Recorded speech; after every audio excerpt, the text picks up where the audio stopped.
মাদারীপুর সদর থানা থেকে গ্রিল ভেঙে পুলিশের চোখ ফাঁকি দিয়ে পালিয়ে গেলেন নারী আসামি, তবে শেষ রক্ষা হয়নি। ঢাকা থেকে তাকে আবারও গ্রেফতার করেছে পুলিশ। চাঞ্চল্যকর এই ঘটনাটি এখন জেলা জুড়ে টক অব দ্য টাউন। ঘটনাটি শুরু হয় গত বৃহস্পতিবার রাতে। অসামাজিক কর্মকাণ্ডে জড়িত থাকার অভিযোগে হাসিনা বেগম নামের এক নারীকে আটক করে পুলিশ। কিন্তু মাদারীপুর সদর থানার মূল ভবন নির্মাণাধীন থাকায় ওসির সরকারি বাসভবনের নিচতলায় চলছিল থানার কাজ। সেখানে কোনো হাজতখানা না থাকায় হাসিনাকে রাখা হয়েছিল বারান্দার একটি কক্ষে।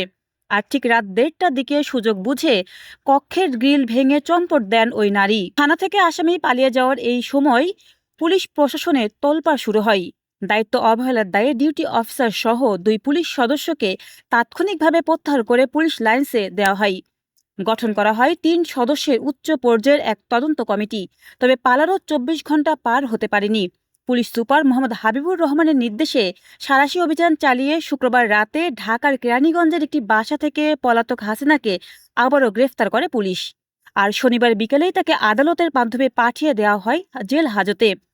সদর থানার ওসি আবুল কালাম আজাদ জানিয়েছেন, এ ঘটনায় তদন্ত সাপেক্ষে দায়িত্বরতদের বিরুদ্ধেও কঠোর বিভাগীয় ব্যবস্থা নেওয়া হবে।